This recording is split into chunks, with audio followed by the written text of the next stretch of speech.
Suara Wong Desa. Assalamualaikum warahmatullahi wabarakatuh. Pemirsa, jumpa kembali dengan saya Cak Yudi Bakri, masih di channel Cak Yudi TV. Pemirsa, hari ini kita berjumpa kembali masih di acara Suara Wong Desa. Pemirsa, wong desa yang ingin ikut berbicara, wong desa yang ingin ikut berbagi pemikiran, ya walaupun saya sadar betul bahwa suara saya mungkin sumbang, suara saya cempreng, nggak enak dengerin, ya mohon maaf ya. Tapi ya intinya kita di negara yang bebas berbicara, tetapi bebas terbatas ya. Apa yang membatasi? Ya norma-norma agama, norma etika, kan begitu. Baik pemirsa, kali ini saya tidak akan menjawab pertanyaan, tapi saya ingin mengomentari beberapa jam yang lalu ya, saya menonton channelnya Kanal Anak Bangsa ya, Mas Rudi ya. Kemudian saya juga tadi juga mendengarkan channel KBN Nusantara miliknya Mas Agus ya. Jadi silakan pemirsa menonton dua channel ini ya. Apa yang ingin saya komentari adalah ada pendapat ya bahwa ya ini masalah tentang PDI Perjuangan tentunya ya. Kok kenapa akhir-akhir ini tokoh-tokoh elit PDI Perjuangan itu kok sepertinya lemes gitu loh, enggak greget kayak pertama dulu ya. Kenapa gitu? Di luar sana yang lain-lain semangatnya berapi-api, kok PDI ini di tingkat elitnya kok kayak nggak ada suaranya ya. Apalagi Mbak Puan juga nggak ada suara gitu loh. Terus bagaimana bisa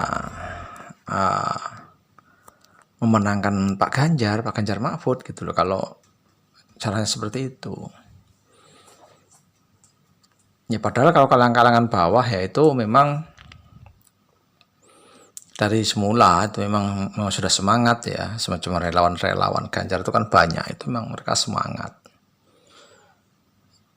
Yang elit-elitnya ini loh, apa mereka sibuk nyalek apa gimana kan gitu ya. Seharusnya walaupun dia nyalek itu ya jangan hanya kepentingan pribadi dia nyalek, jadi jangan begitu. Ada kepentingannya lebih besar lagi, yaitu memenangkan Pak Ganjar Mahfud gitu. Tapi kok ya sepi-sepi aja gitu loh. Yang ramai itu malah relawan.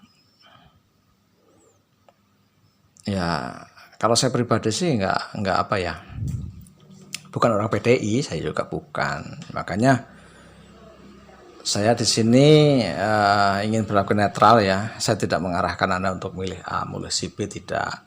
Jadi semua terserah Anda. Menurut hati nurani Anda mana yang terbaik. Karena ketiga pasangan ini ya ketiga-tiganya itu adalah orang baik ya. Putra terbaik bangsa, sehingga mereka terpilih mewakili dari masyarakat, kan seperti itu. Jadi saya sangat tidak setuju ya kalau ada yang saling menghujat, saling menjatuhkan, saling menjegal. Ini bukan budaya kita sebenarnya ya. Bersaing boleh dan memang harus bersaing, karena dengan persaingan itu, dengan adanya pesaing-pesaing itu Anda jadi semangat kan gitu. Boleh, tapi jangan menghujat, jangan membuat foto-foto mimik yang malah gimana gitu ya, nggak enak dilihatnya.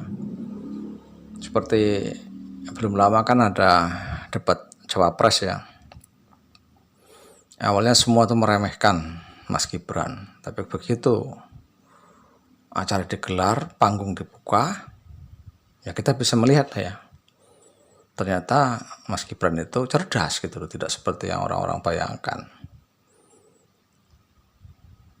Ya harusnya mengakui lah ya, tapi tidak, masih tetap dihujat. Ada yang mengatakan nggak fair, ada yang mengatakan pertanyaan itu hanya jebakan. Kalau cuma menjebak begitu juga semua orang bisa. Loh, itu kan trik ya. Selama tidak melanggar undang-undang, tidak melanggar hukum, ya enggak apa-apa namanya trik.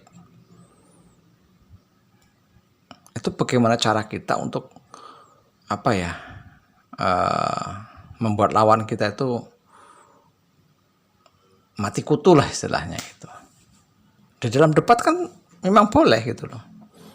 Kalau memang bisa, kok nggak mereka lakukan? Kan begitu. Harusnya ya nggak usah lah kita menghujat yang begini. Nggak, semua itu orang baik ya. Caimin orang baik, Mas Gibran orang baik, Pak Mahfud orang baik, profesor lagi. Ya, itu harus kita sama-sama kita hormati. Nggak usah bikin meme-meme, gambar-gambar yang apalah gitu loh. Kok selalu ingin menjatuhkan. Sekali lagi saya katakan, kalau kita bersaing itu tirulah pemain balap lari, atlet balap lari. Mereka bersaing, mereka lari tapi ke jalurnya masing-masing, cepat-cepatan memang gitu loh. Jadi enggak saling menjegal, saling menjatuhkan. Itu apa gitu loh.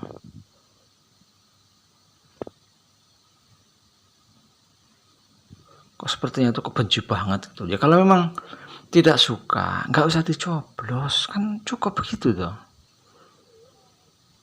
Ya, kalau orang dicari-cari kesalahan ya semua orang salah, punya kesalahan semua orang, nggak ada orang sempurna, nggak ada.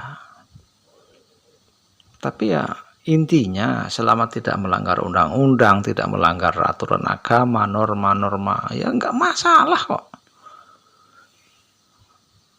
Bagaimana? Anda mengatakan Mas Gibran tidak beretika, tapi Anda sendiri sama juga tidak beretika. Jari-jari Anda, jempol Anda itu nggak beretika. Makanya pepatah orang tua dulu mengatakan kalau kita menunjuk orang, satu jari telunjuk, yang lain itu jari tengah, jari manis sama jari kelingking menunjuk ke arah kita.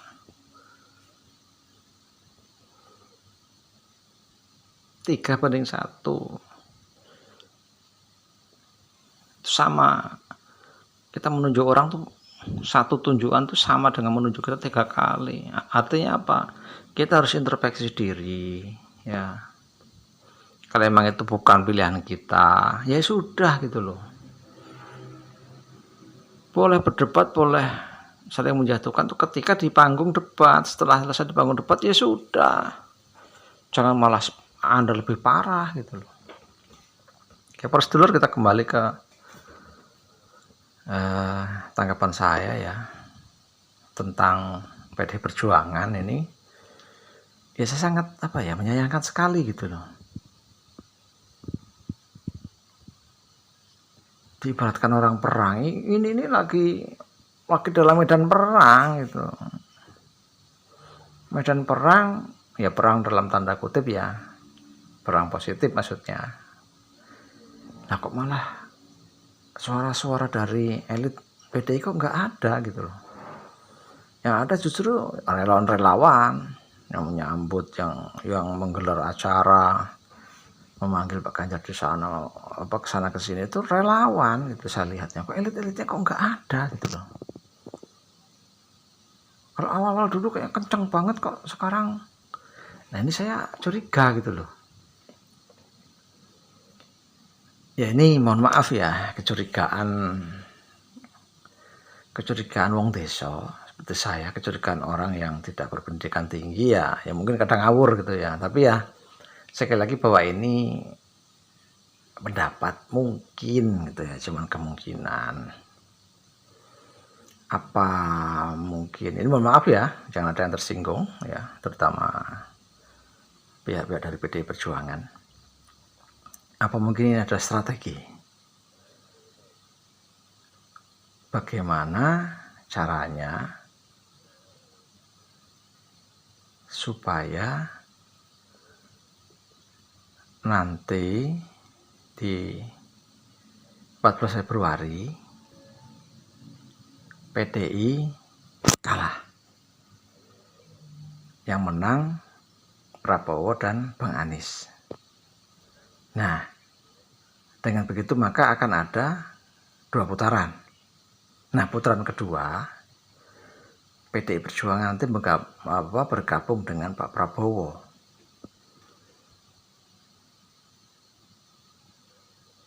Karena di atas kertas memang yang menang Pak Prabowo gitu loh. Kemungkinan begitu. Seandainya nanti di Februari yang menang Pak Prabowo dan Pak Ganjar, yang tidak ikut yang kedua, periode kedua itu Bang Anies. Nah, ini tergantung Bang Aniesnya ini nanti mau ambruk kemana. Kalau ambruk ke Prabowo sudah positif dari hitungan, Pak Ganjar jelas kalah. Tapi kalau kemungkinan kelompok Bang Anies atau nomor 1 bergabung dengan Pak Ganjar, kemungkinan bisa menang Pak Ganjar, tapi kemungkinannya sangat tipis.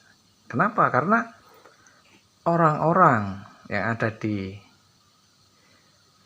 kubunya Bang Anies ini dulu orang-orangnya Prabowo di 2019 dulu ya, yang pas Pak Prabowo kalah dengan Pak Jokowi itu, orang-orangnya yang di Anies, Bang Anies ini orang-orang dari Pak Prabowo. Jadi begitu nanti Bang Anies dan orang-orangnya misalkan tidak bisa maju, gugur di putaran pertama, kemungkinan besar kubunya Bang Anies akan bergabung dengan Pak Prabowo.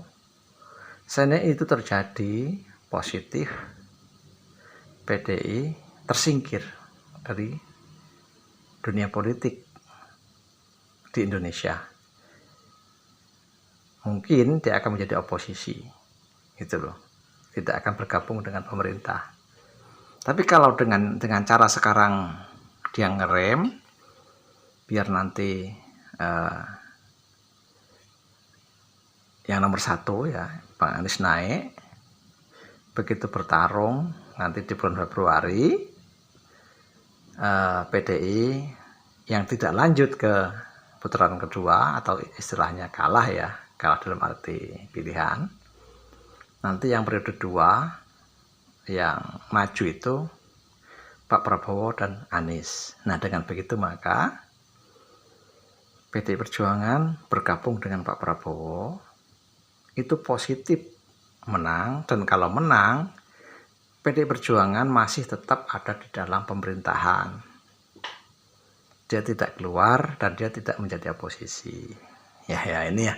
Sekali lagi mohon maaf ya kepada semua anggota partai ya PDI, khususnya kepada Ibu Mega, Mbak Puan, saya mohon maaf. Ini cuma prediksi orang kampung ya. Sekali lagi ini prediksi ya, mohon maaf ya. Oke para sedulur, ini kelamaan nanti ngopot aja nggak habis-habis. Mungkin sekian dulu pertemuan kita pada hari ini ya, dan sebagaimana biasa sebagai salam penutup, sampaikan berita, jangan pakai hoax. Assalamualaikum warahmatullahi wabarakatuh. Jangan lupa like, comment and subscribe channel Kakudi TV. Terima kasih.